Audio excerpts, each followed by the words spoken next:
పొద్దున్న 4:15 మన steel plant melting shop 1 దగ్గర ఒక సడన్ ఎక్స్ప్లోజన్, లిక్విడ్ మోల్టెన్ స్టీల్ని పట్టుకుని ఒక బకెట్ లాంటిది ఉంటుంది, దాని ల్యాడర్లో అది బ్లాస్ట్ అయింది.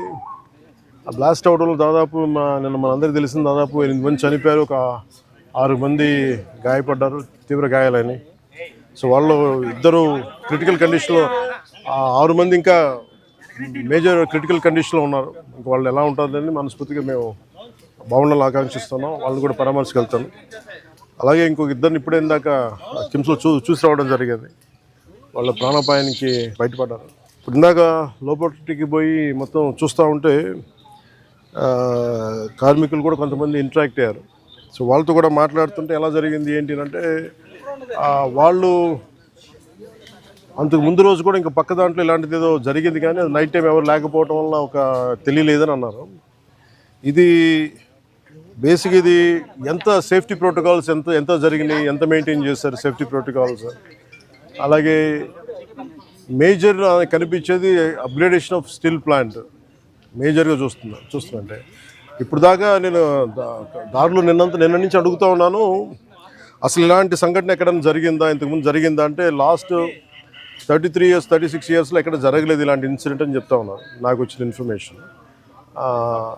ఇలాంటి పర్టికులర్ స్టీల్ ప్లాంట్ బిలాయ్ ఉంది, కానీ మిగతా అన్ని కొంచెం డిఫరెంట్ స్టీల్ ప్లాంట్స్, వాటి మెషినరీ కానీ వాటి అప్గ్రేడేషన్ కానీ కొంచెం డిఫరెంట్గా ఉంటుంది. దీనికి లాగా ఉండేది ఒక బిలాయి తప్ప మిగతాయి కొత్తగా ఉంటాయి. అదే ప్యారలల్గా మిగతా చోట్ల ఎక్కడ జరుగుతున్నాయని. చైనాలో కూడా జరిగింది, కానీ ఇంకొక ఫ్రాన్స్లో కూడా జరిగింది, కానీ ఇలాంటి సంఘటన అయితే జరగలేదు. ఈ పర్టికులర్ ల్యాడల్, ఈ మోల్టెన్ లావాని క్యారీ చేసే బకెట్, ఏమన్నా చేసే ల్యాడల్ అనే బకెట్ ఇప్పుడు బ్లాస్ట్ అవటం చూడలేదు, ఇప్పుడు జరగలేదని చెప్తా ఉన్నారు. అక్కడ ఒక డిఫరెంట్ బ్లాస్ట్ జరిగినాయి, బట్ ఈ కైండ్ ఇప్పుడు జరగలేదు.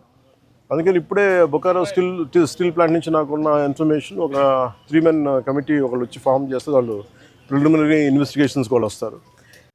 ఏ నేపథ్యంలో జరిగినాయి, సేఫ్టీ ప్రోటోకాల్స్ ఎలా ఉన్నాయి, సేఫ్టీ ఆడిట్ ఎలా జరిగింది, ఇవన్నీ పరిగణలోకి తీసుకొని వాళ్ళు చేశారంటే ఇవన్నీ సీరియస్ ఇష్యూస్ కాబట్టి కూర్చోబెట్టి ఒక ప్రెస్ మీట్లో ఇది ఒక ఎమోషనల్గానో ఏదైనా కూర్చోబెట్టి సడన్గా ఒక మాట అనేయకూడదు. అది మా అందరి మీద బాధ్యత ఉంది. అందుకని ముందు ప్రభుత్వ పరంగా కానీ మొత్తం అసలు ఒక్కొక్క రెగ్యులర్ ఎంప్లాయీస్ ప్రాణాలు కోల్పోయిన వాళ్ళందరికీ కూడా 1,72,00,000 వారికి అందజేయడం జరుగుతూ ఉంది. అలాగే కాంట్రాక్ట్ ఎంప్లాయీస్కి 45.75 లక్షలు, అలాగే వాళ్ళ ఎంటైటిల్డ్ టర్మినల్ బెనిఫిట్తో పాటు మరణించిన వారి కుటుంబానికి 5 లక్షలు ఎక్స్గ్రేషియా, మరణించిన వారి కుటుంబ సభ్యులకు ఒక్కొక్కరికి ఉద్యోగం, సివియర్గా ఇంజూర్ అయిన వారికి 10 లక్షలు, అలాగే ట్రీట్మెంట్లో అయ్యే ఖర్చు మొత్తం రాష్ట్రీయ ఇస్పాట్ నిగమ్ లిమిటెడ్ వారు భరిస్తారు. అలాగే స్టీల్ ప్లాంట్ ఉద్యోగుల పిల్లల చదువులు ఏ విధంగా అయితే కొనసాగుతున్నాయో అదేవిధంగా మరణించిన వారి పిల్లలకు కూడా అది వర్తిస్తుంది, వారి చదువు అలాగే కంటిన్యూ అవుతుంది. మరణించిన వారి notional date of superannuation, that means retirement, ఏ రోజు వరకు అయితే ఉంటుందో అప్పుడు దాకా వారి కుటుంబ సభ్యులు స్టీల్ ప్లాంట్ క్వార్టర్స్లోనే ఉండొచ్చు. అలాగే ఎవరైతే కుటుంబ సభ్యులు స్టీల్ ప్లాంట్ టౌన్షిప్ బయట ఉన్నారో వారు కూడా ఇఫ్ దే డిజైర్, అంటే వాళ్ళు కోరుకుంటే ఆ స్టీల్ ప్లాంట్ క్వార్టర్స్లో కూడా వాళ్ళు కూడా ఉండొచ్చు. అలాగే ఇందాక నేను చెప్పినట్టుగా బొకారో స్టీల్ ప్లాంట్ నుంచి ఒక 3 men కమిటీని ఎంక్వైరీ జరుగుతూ ఉంది. అలాగే మరణించిన వారి కుటుంబాలకి, ఆసుపత్రిలో ఉన్న వారికి అండగా నిలబడుతూ రాష్ట్ర ప్రభుత్వం కూడా వారికి పూర్తి సహాయ సహకారాలు అందిస్తాం. అంటే ఇవన్నీ అంటే ఒకటి స్టీల్ ప్లాంట్ మన ఇక్కడ ఆంధ్రప్రదేశ్లో ఇది ప్రైవేటీకరణ జరగకూడదని కోరుకున్న వాళ్ళలో ముందుండి గత కొన్ని సంవత్సరాలుగా మేము, ఇది మా కోరిక, ఇది విశాఖ ఉక్కు ఆంధ్రుల హక్కు అని. అంటే మొన్న 32 మంది చనిపోతే దాంట్లో ఈవెన్ మన తెలంగాణలో కూడా 3 చనిపోయారు. ఇది మన విశాఖ దానికోసం అప్పుడు ఉమ్మడి రాష్ట్రంలో. అందుకని ప్రైవేటీకరణ జరగకూడదు, ఇది మన రాష్ట్ర ప్రభుత్వం కింద ప్రభుత్వ స్టీల్ ప్లాంట్ కింద ఉండాలనేది మా అందరి ఆకాంక్ష. అదేవిధంగా కేంద్ర ప్రభుత్వం ప్రధానమంత్రి గారి నాయకత్వంలో ఇది అలాగే కొనసాగిస్తున్నారు అదే స్ఫూర్తిని. అది ఇప్పుడు మాకు ప్రిలిమినరీగా మేము చూస్తున్నప్పుడు అందరితో మాట్లాడుతున్నప్పుడు అనిపించింది some kind of upgradation is need. అలాగే క్యాప్టివ్ మైండ్స్ ఉండాలి అంటే ఇది ఏ స్థాయిలో ఎందుకు జరగలేకపోతుంది అని అనడానికి, అంటే ప్రభుత్వ పరిశ్రమలు కానీ ఎందుకు కాయలా పడుతున్నాయి, ఎందుకు వెనకబడుతున్నాయి అంటే ఆఫ్కోర్స్ సర్టన్ మేనేజ్మెంట్ ఇష్యూస్ కావచ్చు, లేదంటే ఓవర్ ఎక్సెసివ్ లోడ్ ఏదైనా ఉందా, ఇవన్నీ ఎందుకంటే కూర్చోబెట్టి ఒక కోణంలో నుంచి ఒక దృక్కోణం నుంచి చూస్తే సరిపోదు. సో దీనికి సంబంధించి నేను ఇందాక మన సోదరులు మనోహర్ గారితో మాట్లాడుతూ ఏం చేద్దామంటే ఒక్కసారి నేను స్టీల్ ప్లాంట్ కార్మికుల అసలు ఏంటి మీరు స్టీల్ ప్లాంట్ గురించి మీ అభిప్రాయాలు ఏంటి, మీ సమస్యలు ఏంటి అనేది నేనే ప్రత్యేకించి ఈ గొడవ కొంచెం వీళ్ళందరికీ మన మెడికల్ ట్రీట్మెంట్ అంతా అయ్యి కొన్ని రోజులు అయ్యాక ఖచ్చితంగా నేను నేనే కాల్ఫర్ చేస్తున్న ఒక మీటింగ్. ఒకసారి ఆ మీటింగ్లో మన విశాఖ స్టీల్ ప్లాంట్ కార్మికులు అసలు ఏ సమస్యలు ఉన్నాయి, ఏంటి ఉన్నది నేను అందరినీ సావధానంగా వింటాం. అది దాని రౌండ్ టేబుల్ అంటామా, లేదంటే కూర్చోబెట్టేది వారి ఒక ఇంటరాక్షన్ కార్యక్రమం ఏ పేరు పెట్టినా కానీ దానికి నేను ఖచ్చితంగా నేను ఒక్కసారి ఆ మీటింగ్ నేనే నా ఆధ్వర్యంలో నేను ఆర్గనైజ్ చేసి ఒకసారి అందరికి వింటాను. ఈలోపు మనందరం చేయగలిగేది పోయిన ప్రాణాలకి ఎంత విలువ ఇచ్చినా కానీ తిరిగి తీసుకురాలని వారి కుటుంబ సభ్యులకి నా ప్రగాఢ సానుభూతిని తెలియజేస్తూ రాష్ట్ర ప్రభుత్వం ఇప్పుడు సహాయ సహకారాలు అందిస్తూ ఉంటుంది. స్టీల్ ప్లాంట్ ఇలాంటి భవిష్యత్తులో ఇలాంటి పునరావృతం కాకుండా ఉండాలి అనేది ನಮ್ಮ అందరి ఆకాంక్ష. కాకపోతే ఇది మేము ఒక బలమైన పాలసీలు చేయగలం, కానీ నేను ముందు నుంచి పరవాడ కానీ వైజాగ్ చుట్టుపక్కల ప్రాంతాల అనకాపల్లిలో కానీ ప్రతి 5-6 నెలలకి ఒక 8 నెలలకు ర్యాండమ్గా ఒక సంవత్సరానికి 2 సార్లు ఏదో ఒక చోట ఇలాంటి సంఘటనలు జరుగుతూ ఉన్నాయి. ఇది కొంచెం అలామింగ్గా ఉంది నాకు. నేను ప్రత్యేకించి ఏం చెప్తున్నానంటే అసలు యాజమాన్యాలు సేఫ్టీ ఆడిట్ ఎంతవరకు చేస్తున్నాయి, అలాగే రాష్ట్ర ప్రభుత్వం నుంచి దీన్ని పర్యవేక్షణ చేయాల్సిన అధికార యంత్రాంగం ఎలా ఉంది, ఇండస్ట్రియల్ చీఫ్ ఇన్స్పెక్టర్ ఆయన ఏ స్థాయిలో ఉన్నారు, ఒకవేళ చిన్న లోపాలు ఏదైనా ఉంటే వాళ్ళకి కూర్చోబెట్టి పంపించారా, ఒకవేళ సపోజ్ ఏదైనా వైలేషన్స్ ఏమైనా ఉంటే వైలేషన్స్ని మీరు రిపోర్ట్ చేశారా, లేదంటే వాళ్ళు దాని మీద యాక్షన్ తీసుకోలేదు, ఇవన్నీ కూడా జరగాలి. అంటే నాకు ఇందాక చెప్పినది ఎంతవరకు వాస్తవాలు నాకు తెలియదు, జస్ట్ ఒక ఆన్ హ్యాండ్ ఇన్ఫర్మేషన్ చెప్తా ఉన్నాను. ఇక్కడ వైలేషన్స్ ఉన్నాయి, మేము ఒక ఫ్యూ మంత్స్ బ్యాక్ చెప్పాం, 6 months బ్యాక్ ఒకటి తెలియజేసాం, ఎవరో రెస్పాండ్ అవ్వలేదు అంటే మాకు ఏమనిపించిందంటే ఆన్ ఫేస్ వాల్యూ తీసుకోలేము ఇవన్నీ. సో అందుకనే దీనికి కీలకమైన కారణాలు ఏంటి, the exact causes and investigation detail enquiry has been initiated to ascertain the reasons and fix responsibility. అంటే ఎవరైతే నాకు ఆఫ్ హ్యాండ్గా చెప్పారు ఇవన్నీ కూడా కమిటీకి నివేదిక ఇచ్చినప్పుడు ఖచ్చితంగా దాంట్లో పరిగణలో తీసుకుంటారు. ఎందుకంటే ఇది కూర్చోబెట్టి నేను ఇది పొలిటీషియన్స్ కానీ లేదంటే నా నాలాంటి అంటే దీనికి మేము పై స్థాయి నుంచి చూడగలం తప్ప దీన్ని లోతుపాతులు అర్థం చేసుకునే ఒక అధ్యయన బృందమే వాళ్ళు దీంట్లో ఎక్స్పర్టీస్ ఉన్న వాళ్ళే మాట్లాడాలి దీని గురించి.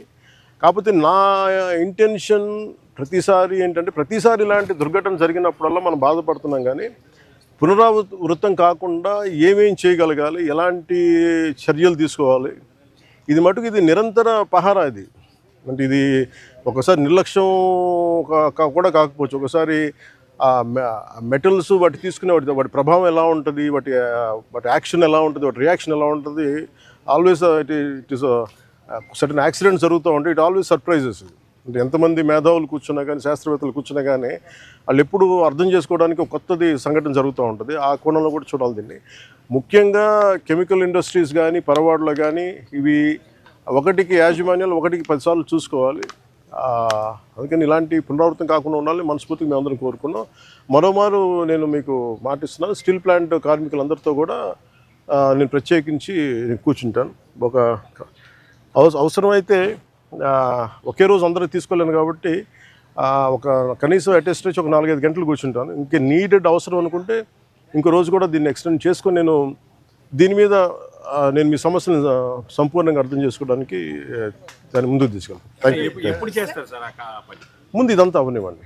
అంటే ఇప్పుడు ఈ కమిటీ అయింది ఏం లేదంటే నాకు రేపేం చెప్పేసి ఎల్లుండి నేను చెప్పేసి, కానీ నాకేంటంటే ఇప్పుడు కమిటీ వస్తుంది కదా బుకారం స్టీల్ ప్లాంట్ నుంచి. ఆ కమిటీ అంతా వచ్చిన తర్వాత ముందు దీని మీద ఒక సంపూర్ణమైన ఒక స్పష్టత వచ్చిన తర్వాత దాని తర్వాత తీసుకుంటాం.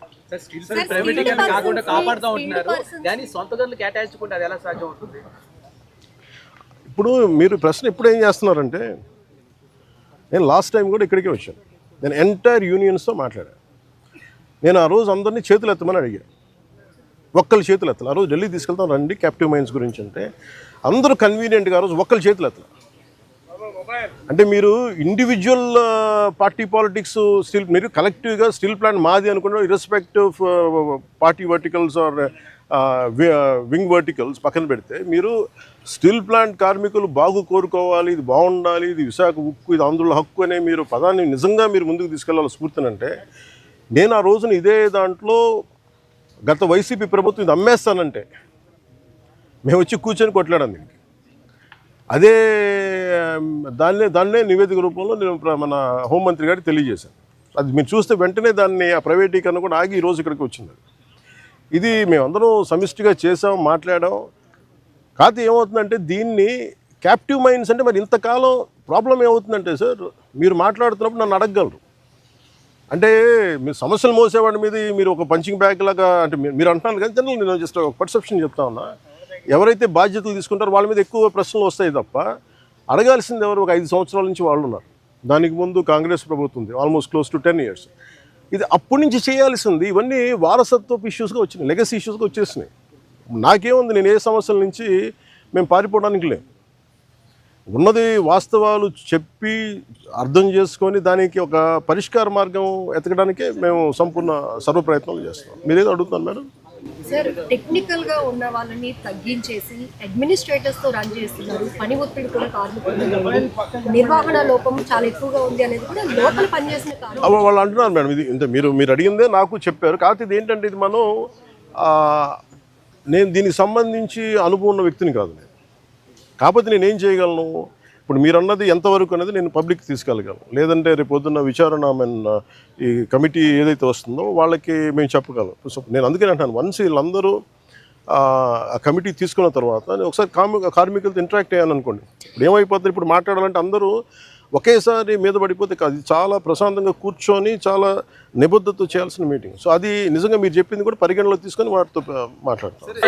లాంటి స్టీల్ ప్లాంట్ చాలా వరకు దేశంలో చాలా స్టీల్ ప్లాంట్ ఉన్నాయి. ఎక్కడా లేనంతగా ఇక్కడ ఈ ప్రాంతంలో స్టీల్ ప్లాంట్లో ప్రమాదాలు జరుగుతున్నాయని కార్మిక నేతలు చెప్తున్నారు. కార్మికులు కూడా ఆందోళన.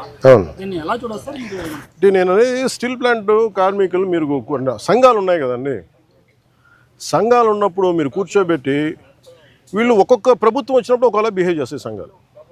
నాకు ఇబ్బంది ఏముందంటే సంఘాలు అనేవి ఇర్రెస్పెక్టివ్ ఆఫ్ ఏ ప్రభుత్వం వచ్చింది ఏ ప్రభుత్వం పోయింది అనే కంటే కూడా సంఘం కార్మికుల సంక్షేమం కోసం ఇర్రెస్పెక్టివ్ ఆఫ్ మనం ఎవరు బాగా చేయగలం అని ఆలోచించాలి తప్ప మీరు వైసీపీ వచ్చినప్పుడు కాంప్రమైజ్ అయిపోయి, వైసీపీ వచ్చినప్పుడు ఈ స్థలాలని మనం ప్రైవేటీకరణ చేసేద్దాం వాళ్ళతో కుంభక ఇవి నేను వాస్తవంగా చెప్పగలను. ఆ రోజు నేను కూర్చున్నప్పుడు ఎందుకు ఇంత బలంగా మాట్లాడగలంటే ఆ రోజు నేనే నోరు తెరిచి అడిగితే ఒక్కరు చెయ్యి చూపులు. సో అందుకని మొదటి రక్షణ కవచం ఎవరు?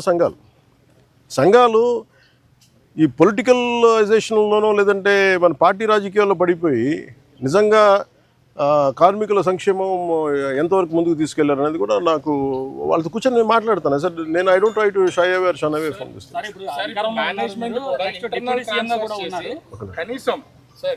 మేనేజ్మెంట్ కూడా ఇంటర్నల్ ట్రాన్స్ఫర్ చేస్తుంది. అసలు సంబంధం లేనటువంటి డిపార్ట్మెంట్ని డిప్లాయ్ చేయడం వల్ల ఈ ప్రమాదం జరిగింది అనేది, చనిపోయినటువంటి వాళ్ళలో కూడా అట్లాంటి వ్యక్తి ఒకరు ఉన్నారనేది ఇప్పుడు కార్మికులు చెప్తున్నటువంటి మాట.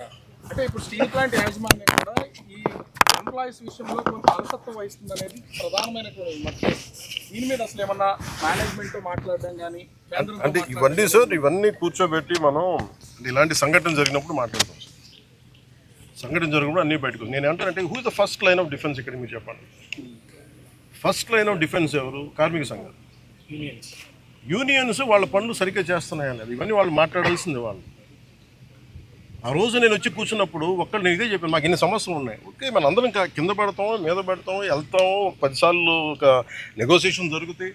అసలు సమస్యని మీరు ఇవన్నీ చెప్పకుండా మీకు అన్యాయాలు జరిగిపోతున్నాయి, ఇవి జరిగిపోతున్నాయి అంటే నేను అనేది ఏంటంటే మీరు ఒక లాజికల్గా ఒక రేషనల్గా మాట్లాడకుండా పూర్తి ఎమోషన్ మీదను ఇలా కూర్చొని మాట్లాడితే కాదు. కూర్చోబెట్టి లాగ్ బుక్స్ తీసుకోవాలి, ఏమేమి జరిగినాయి, నిజంగా మీరు చెప్పినట్టుగా అడ్మినిస్ట్రేటివ్ జాబ్ని పెంచి స్కిల్డ్ లేబర్ని మనం లేకుండా చేస్తారు. ఇవన్నీ ఏంటంటే మనం ఆఫ్ ద హ్యాండ్ ఇలాగ మనం కూర్చొని ఇది మీడియా ట్రయల్ కాదు, లేదంటే సోషల్ మీడియా ట్రయల్ కాదు. It should be a very deep investigative approach with committee of experts has to happen. దీనికి పొలిటికల్ విల్ ఉండాలి. దీనికంటే మేము పొలిటికల్ నేను ఈ రోజుకి చెప్తాం కదా, ఇండివిజువల్గా మేము యాజ్ జనసేన పార్టీ ఈరోజు మేము ప్రభుత్వంలో భాగస్వామ్యం అయినా కానీ మేము ఎక్కడ దీన్ని షన్ చేయట్లేదు.